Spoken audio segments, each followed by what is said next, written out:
hey ya ho, hey ya ho, hey ya ho, hey ya ho, hey ya ho, hey ya ho, hey ya ho, hey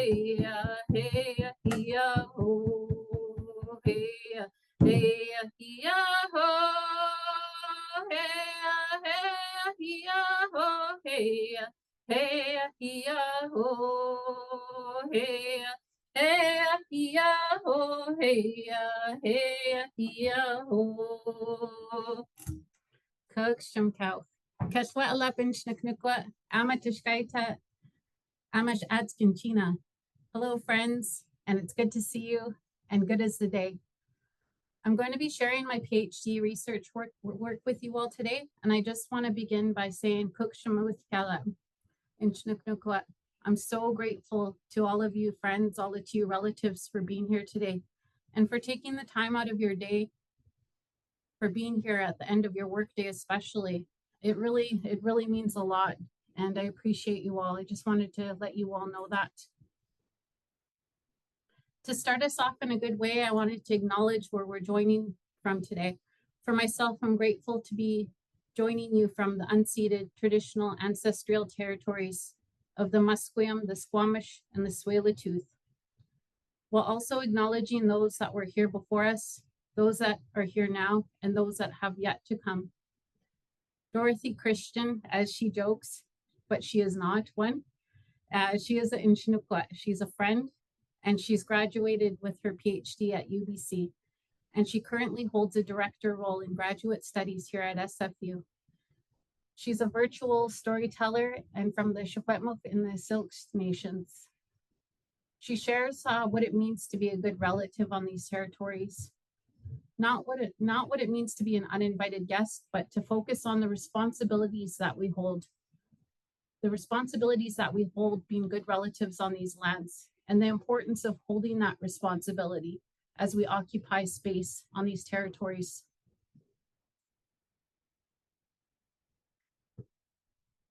This is my grandma Dolly. So she does the best territory acknowledgements, and she talks to the ancestors all the time. So when I notice when folks are feeling nervous about sharing their authentic territory acknowledgements, I like to share the story of my grandma. So me, my grandma, my mom Bee, and my auntie Anna were on our way to Omak Stampede. And we just crossed over the American border. And the border patrol person asked us, do you have any tobacco or alcohol on board? Do you have any tobacco on board to declare? And we said, nope. So we're pushed through the border. And then about 2 minutes down the road, Grandma pulls out a pouch of tobacco. And I'm like, oh my God, Grandma. I was like, Grandma, we just told them we didn't have any tobacco. So Grandma grabs her offering out of her small pouch. And she grabs that offering and she holds it close to her heart. And she talks to the ancestors. And I'm holding the wheel driving. And I'm like, Grandma, would you like me to pull over? And she's like, nope. And she just holds her medicine tight. And she says, thank you. Thank you, ancestors, for getting me and my family safely to our destination. Thank you for watching over us. Thank you for allowing us to visit your territory, the land that cares for your people and those to come. Ancestors will respect your land, will walk gently, and we will not disrupt anything, and we'll leave things as we came. Grandma starts to roll down the window, and I'm still just driving, and Grandma's, doing her prayer, and she's holding her tobacco, and then I was like, Grandma, are you sure you don't want me to pull over? And she says, nope, we're okay. And she puts her tobacco out the window and leaves her offering there for the ancestors. And we just putter down the road. See, I guess the point of the story there is that, sacred work, good work, it doesn't need to be stressful. It doesn't need to cause anxiety. The sacred work does not cause harm. It doesn't cause any harm. It loves. And we're thoughtful in this work, like Grandma Dolly.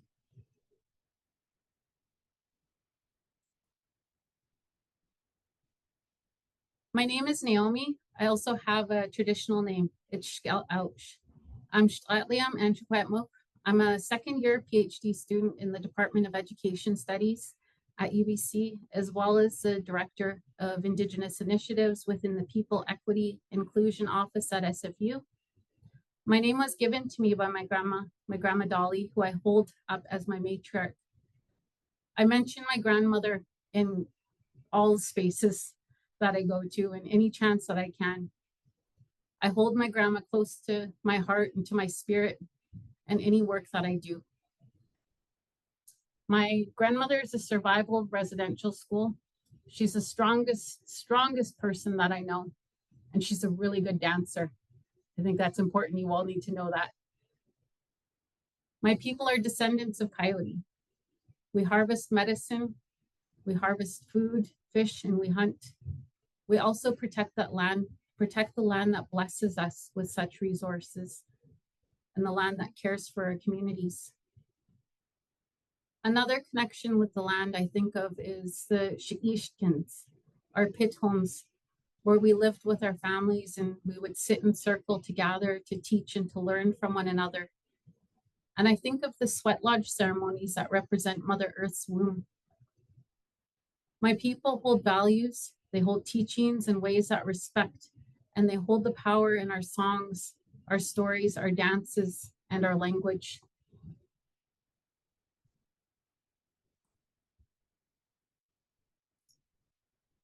So this is the two coyotes. This is a childhood favorite, which is a story. It's a childhood story, which meant one thing as a child, but later on as an adult, it means something completely different. So I'm going to share this story with you all. So Coyote and her sister, they were sitting at the side of the field, and Coyote says to her sister, "Hey sister, just so you know, I'm Coyote." Coyote's sister says in a shocked voice, she was like, "Sister, what do you mean? I'm Coyote too." Coyote says, "Nope, no way, sister.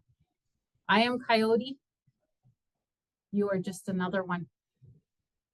Coyote's sister was so upset and did not want to believe that this was true.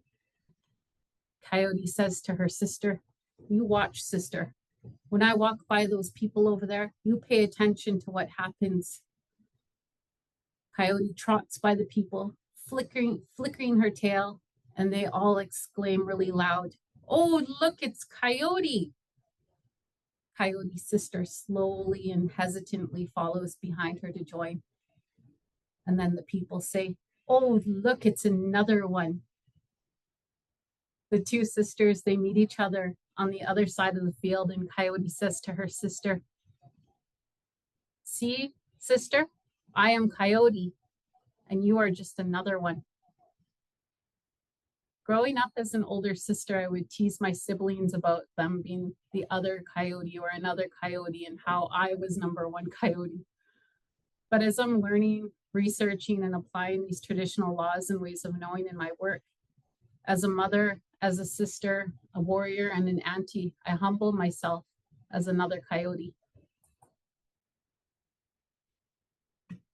The work that we're going to be doing today will be identifying some of the powerful matriarchs who honor us with their leadership in educational spaces.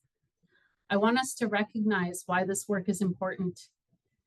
Today, we will be identifying matriarchs in these higher educational spaces, addressing why this work is important, and we'll be looking at some of the traditional tools that we can utilize moving forward.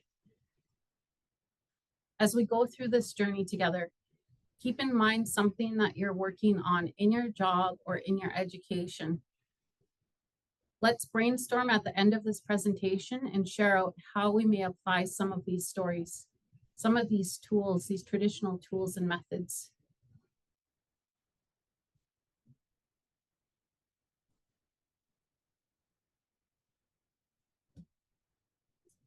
Why are we doing this work? Why is it important? How can we apply traditional ways of knowing in a meaningful way? These are my papas.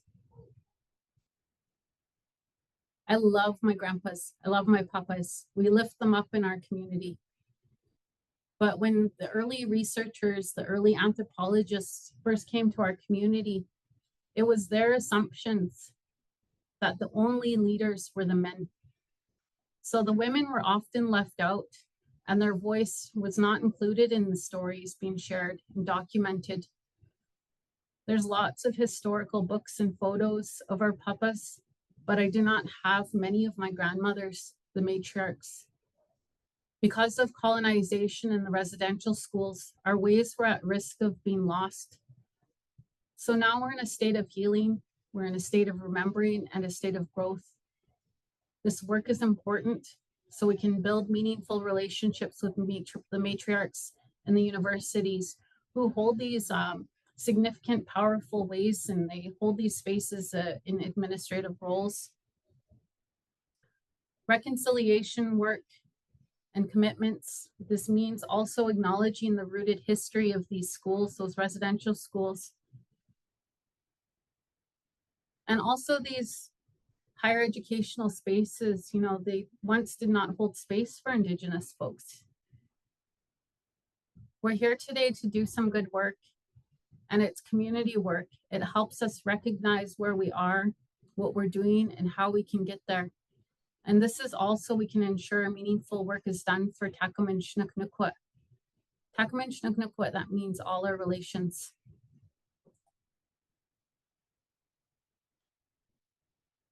Not everybody knows who the matriarchs are or what it means to be a matriarch, but who are the matriarchs? So there was a relaw project done by Billy, Burroughs, Clogg, and Copeland. They did this project a couple of years back here. And this is a report on the revitalization of the St'at'imc laws to address environmental challenges. They held discussions with elders and knowledge holders about how we can apply our ways to protect and care for the land, how we can care for the air and for the waters. In this relaw project, the elders explain who the matriarchs are and that they share that social laws are directed by matriarchs. The matriarchs carry the knowledge because it is the responsibility of the women to hold, and which is to learn and to keep the work going. And that's a responsibility that they acknowledge, and that they hold those lessons and teachings, and they carry it forward. How do we ensure that these relationships are lifted up and nurtured? How do we sustain these relationships in higher educational spaces? Naomi and Laura Grizzly Paws, they're in Nxekmenlhkalha from the St'at'imc territory. They published work with Thompson Rivers University just earlier on this year. And the title of that was Ethical Educational Leadership, St'at'imc Matriarchal Leadership Ethics. And they say that it involves creating space for Indigenous leaders to be able to thrive, and for non-Indigenous people to provide them with support without taking over or imposing their own beliefs of what they say good leadership looks like.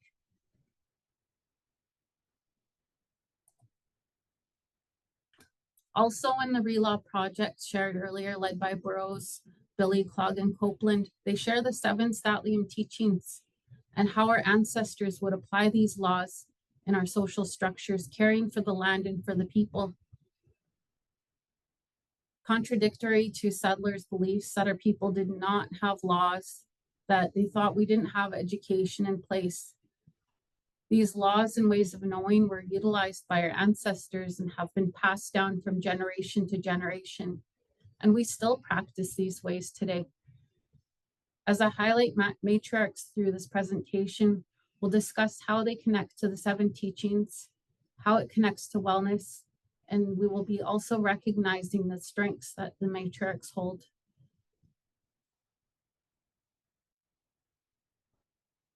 In this diagram here, this was all that we just shared like a moment ago. This is just a very beautiful visual of that work.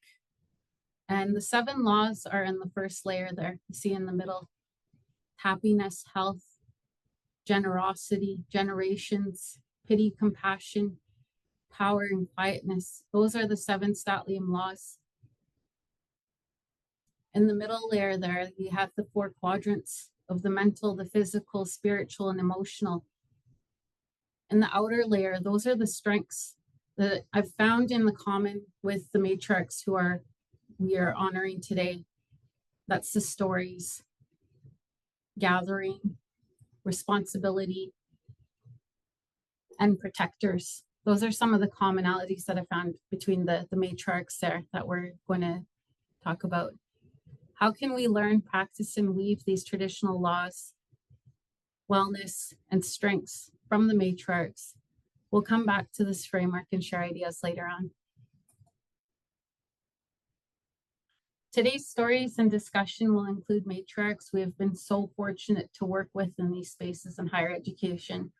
So this is where I'm going to introduce Verna Kirkness, Verna Billy Minabariat, Jan Hare, Jeanette Armstrong, Joanne Archibald, and Jackie Ottman. They're all J's and B's, I noticed as I was writing these names down. So if you have any grandchildren on the way or any kids on the way, highly suggest you name them after a J or a V. My daughter was really excited to hear that. She was like, I'm a J. I'm Jaden. I said, yes. Jeanette Armstrong, she is the first matriarch that surfaces when we speak of health. That's one of the sacred laws there. And she holds the same name as her auntie. She's the namesake of her auntie Jeanette, and she speaks very fondly of her. And she says that her auntie would recruit young men and women who were seeking sobriety and healing, and they would go with her through the entire year to gather foods at all the places that she knew. Her auntie taught them how to observe the gratitude protocols of each place living from the land and how to gather, preserve, and prepare the foods for the feasts and giveaways at her winter dance and food feasts. Jeanette's auntie asked the young men to provide deer and salmon for the feast to be prepared in the traditional manner of smoking and drying. Her auntie brought health and healing through the simple act of maintaining the responsibility for holding the public feasts of gratitude and sharing. Jeanette Armstrong, who we all know and love, along with her daughter Tracy, continue the journey of healing through education, through language, and maintaining food feast protocols. Jeanette was a strong lead in developing language curriculum, and this was in partnership with NVIT, Nicola Valley Institute of Technology, and Inalkin to be transferable from the certificate to diploma onto UBCO's bachelor degree. The curriculum structure and implementation was shared out to all Indigenous communities, and this was for them to utilize to ensure that language, our traditional language, is honored as full-time studies and accredited and transferable. Jeanette's healing power in the university is notable, as these spaces in higher education were, again, not meant for Indigenous folks at a time. Not long ago, if an Indigenous person wanted to pursue a higher education, they faced enfranchisement, which means that you had to give up your rights as a status Indian.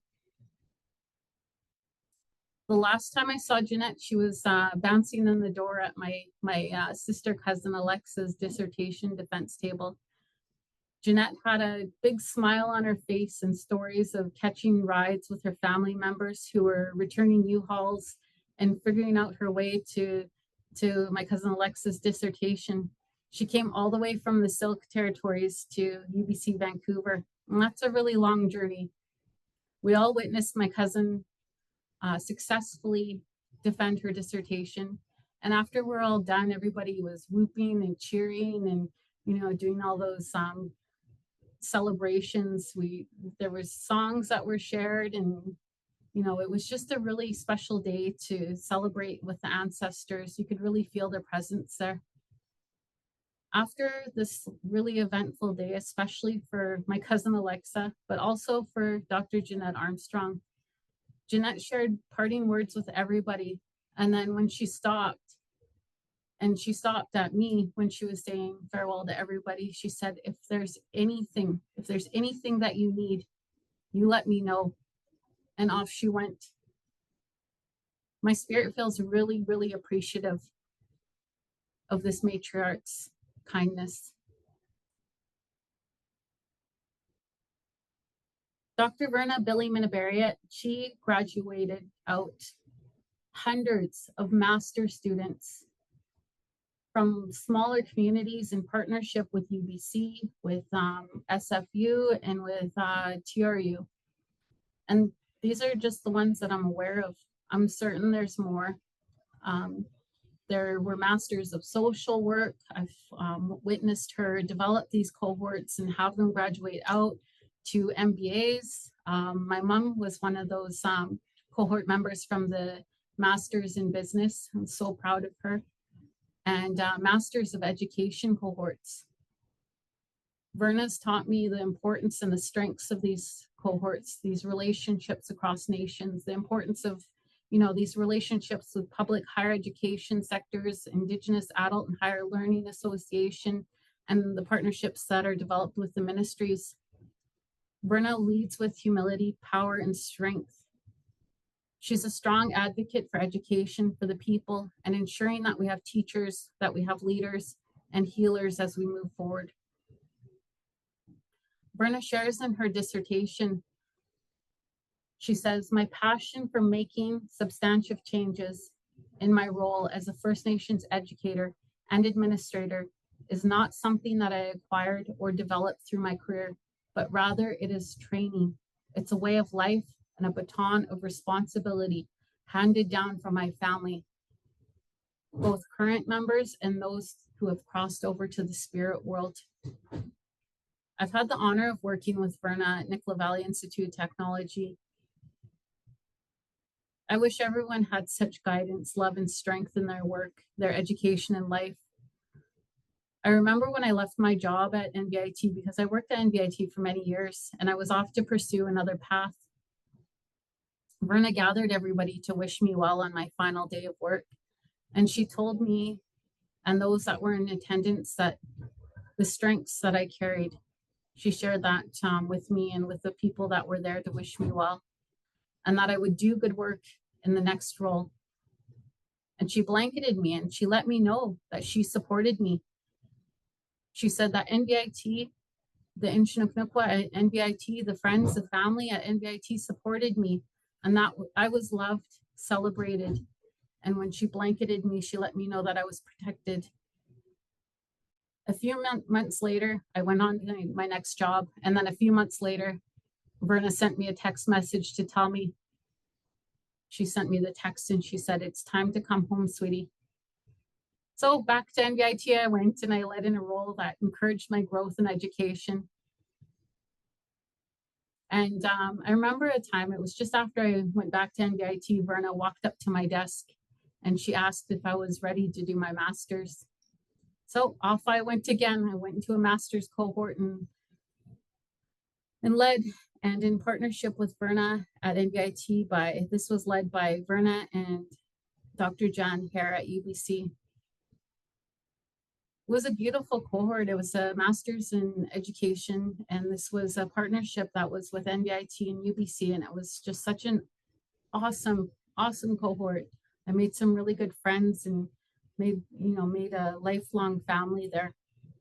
And the song that I sang earlier, Verna actually taught me that song. I was sitting at my desk one day and Verna was at her desk, and I can't remember why, it was really quiet.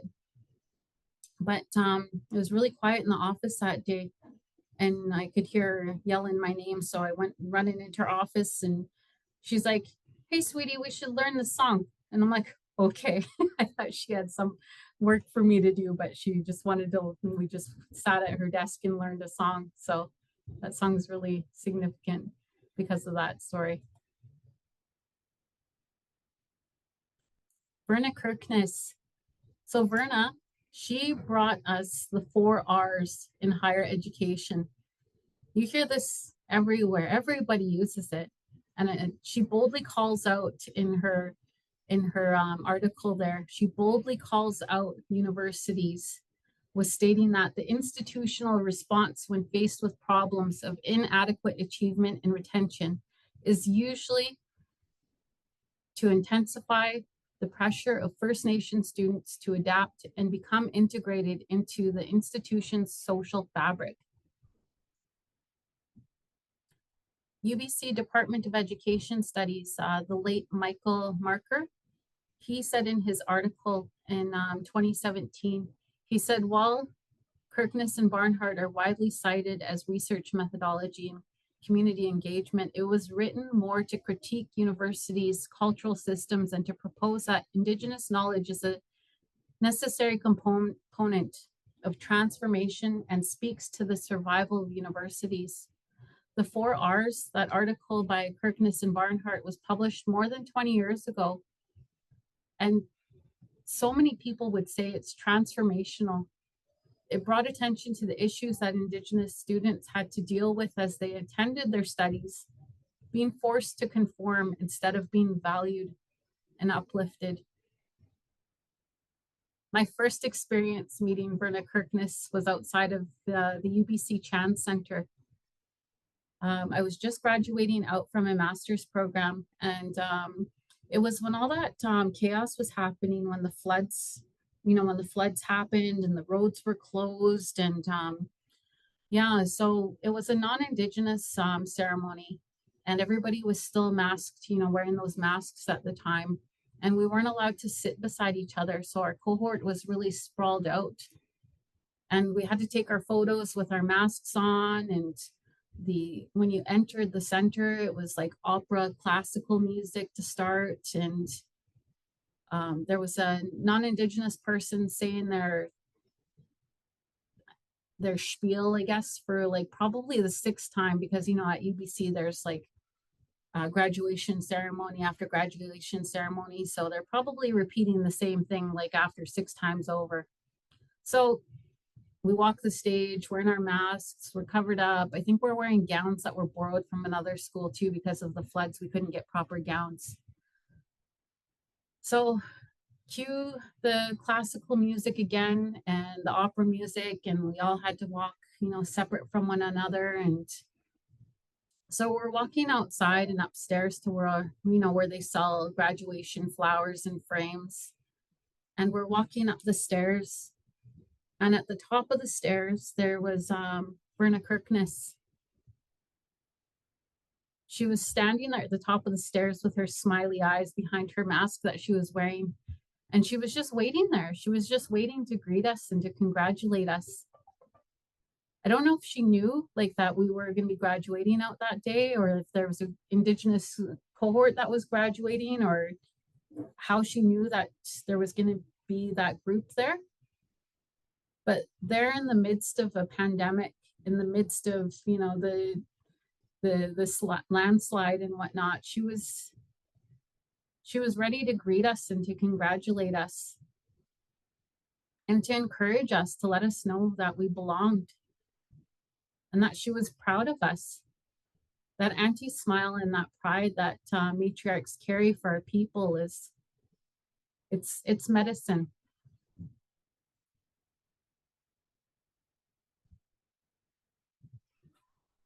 Joanne Archibald, she coined story work. Story work was coined by Nxekmenlhkalha, Joanne Archibald. And before, like, I read so much about Joanne Archibald before I even met her. I read all of her articles and her book, just like many of you probably have. She's St'olo and she's St'at'imc. And when I first met Joanne in person, I felt like I knew her. Like I really knew her, almost in a way that, the way that people connect with TV soap opera stars, like The Young and the Restless and Days of Our Lives. Those of us who have watched, these shows with grandma, you guys know what I'm talking about. So when I first saw Joanne, I called her cousin, to not just her face, not just to a small group of people, but to a whole room of people, as she's, from my nation, as I shared, she's St'at'imc, and we're both nt'aqmenlhkalha. So there's this whole room of people, and I was looking at Joanne, and she was looking back at me in confusion as I realized, oh my God, I didn't introduce myself to her, because I called her cousin. I was like, hey, cousin. And then, so I quickly told her, and I quickly told the room I was nt'aqmenlhkalha. And that's when Joanne realized that she was, that we were both from nt'aqmenlhkalha. And I was talking to her and she smiled and we had a good chuckle after that. And the next time I saw her, she teased me and she was like, "Oh, hey, cousin." She's like nudging me. So it was a really funny first story that I had with Joanne there. She's the chancellor at UFE, but still continues her work in wider communities. And I always appreciate how she incorporates story in her keynotes and her work and everywhere that she goes.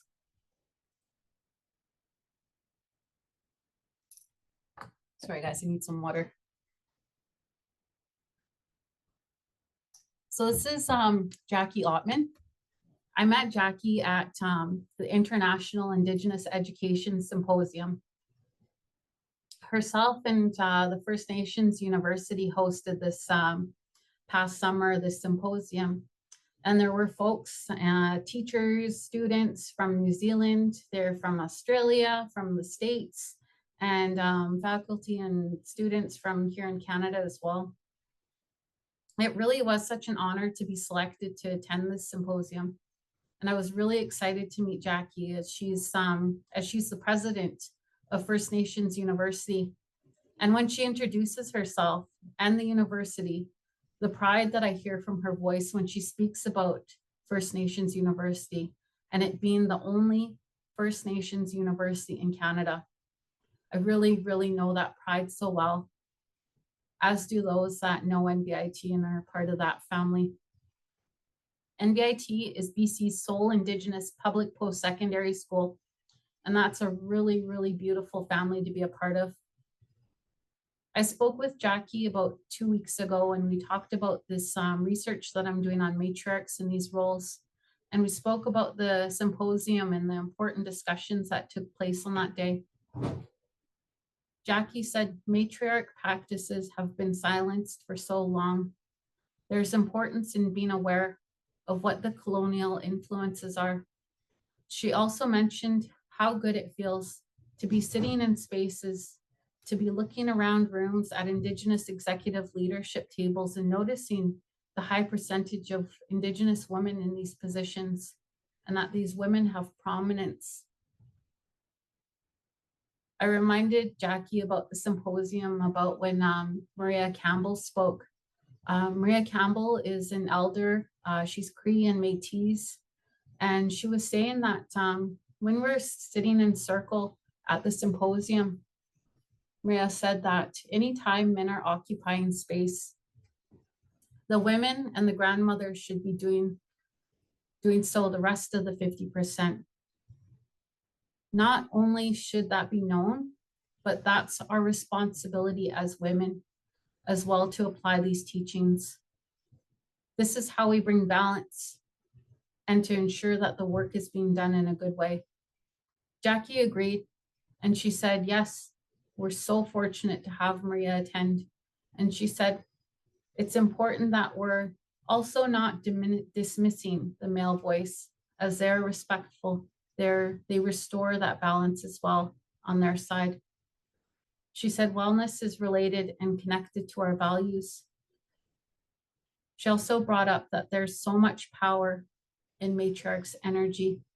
I could hear in her voice that she was almost wanting to use another word instead of power, but I told her that I understood what she meant as power doesn't mean the same to us Indigenous as it does in a Western sense.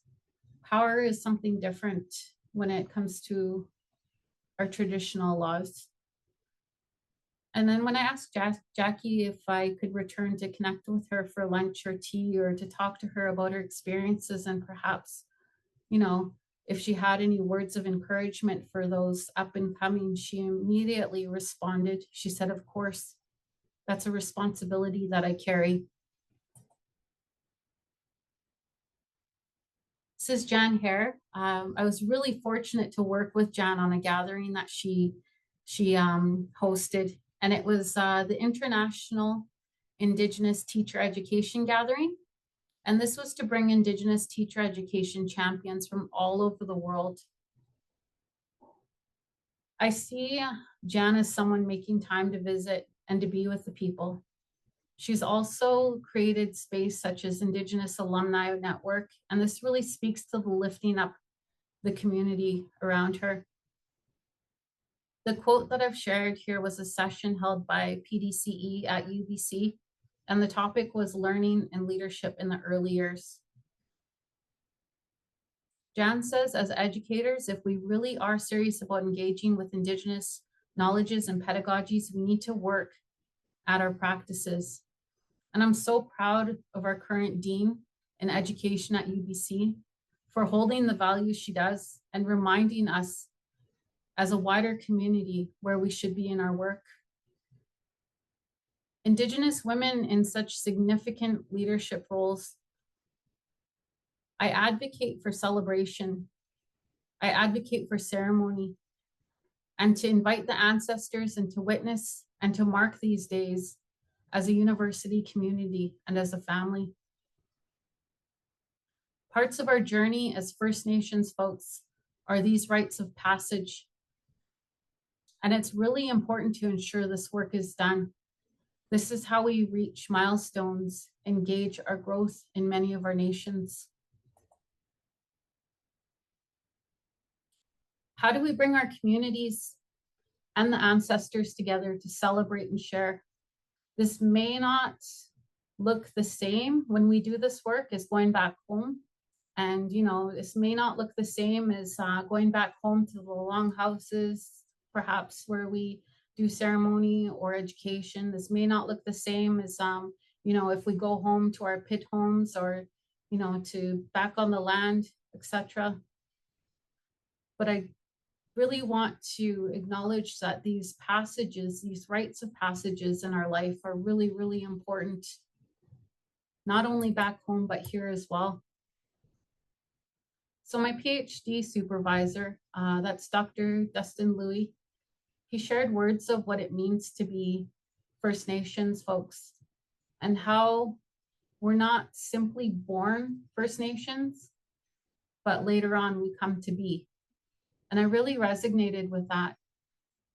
If we don't continue to honor our laws, our traditions, our language, gather, recognize our unique responsibility and share our stories, who are we? How do we come to be and reach these rites of passage milestones? Why is this work important again? Because we have responsibilities that lie in our stories, the land and the language, and for the future, those that are here now and those that are before us.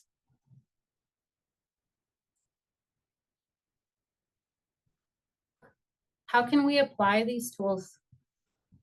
How can we apply these methods? How can we carry these tools forward in the best way that we can? When we think of how the laws of happiness and how we can apply this in our life, I was told by an elder when I was in Saskatoon about a month ago, it was just over the summer here, that he was telling me that happiness is a colonial mindset, feeling well, feeling balanced, and that way is, like what happiness is and how you feel best and how can we apply that. And I just want to come back to that as well, because, happiness is on our 7 sacred laws there. But please keep in mind that our ancestral language does not always translate to English in its full true form. For example, the law of pity paired with compassion. This means to have compassion not only for others, but for yourself as well. This compassion is not only for humans, but recognizes the responsibility that we hold to look after the animals, to look after the fish, the birds, the water, and other people with compassion. But here's where I wanted you guys to share your examples to the questions that we were asking earlier. And if there's no examples that you have in your work, or if you can't think of those examples right now, I'm going to take a drink of my water, but feel free to share in the chat if you'd like, or you can apply these 7 sacred teachings. We can apply the medicine wheel teachings and perhaps look to the strengths that the matriarchs hold, you know, take the tools, the laws, the medicine wheel teachings and the strengths that the matriarchs carry, and we can apply that in so many different ways.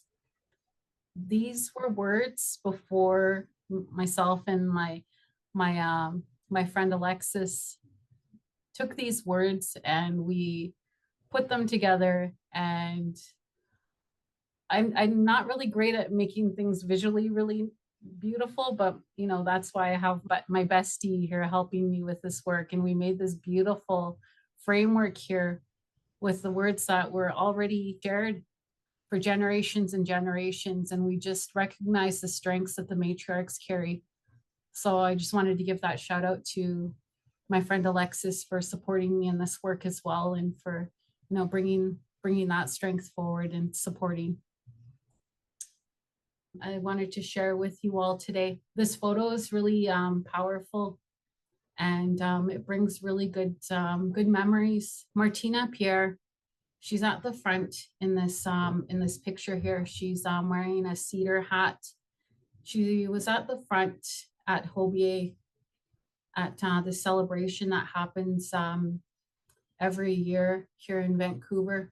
It's Hobier is Niska New Year, but the people invite all the surrounding nations and territories from the nations here. And Martina's at the front there, and she starts singing on her own. The Woman's Warrior song came to her in ceremony. She was praying in ceremony, and she was praying to the ancestors, and she was praying for the missing and murdered Indigenous people, and she was asking for guidance. She was asking for support, and the Woman's Warrior song came to her. But when she shared it out to the world, she said that the song is not my song to own. She said this song is to be shared with the people and to bring medicine and strength. So Martina gets on the floor there, and she's in that space by herself, and she starts singing. She's like, hey, hey, hey, yo. And then all the women start gathering. It was just one person there, and all the women start gathering, and the circle gets bigger and bigger and bigger, and everybody's gathering around in the circle there. And it was just such a big circle. It was like, you know, it's not even, it's an arena. It's a huge space, but the women and the men start gathering. But as they're gathering in that circle, the men slowly take a step back, and then the women are standing at the front. It was just such a beautiful thing to witness. And I got chills, and as I watched this happen, as the women were drumming and singing and just watching what was naturally happening. I could almost hear my granny Irene. She passed away when I was about 10 years old. My granny Irene, she used to talk about, you know, I've been here before, I've seen this before. And that means almost like that deja vu. It's almost like that deja vu feeling that you get, that I've already been here, I've already seen this. And my granny would say, St'at'imc Nxekmenlhkalha. I've seen this before. And that's something that I'm noticing as our matriarchs are coming up in these spaces, in these administrative roles. St'at'imc. We've seen this before. That circle's getting bigger and bigger, and it gives me chills to be in these spaces. Nt'aqmenlhkalha. Those are all my words for today. That's it for me, and thank you, friends.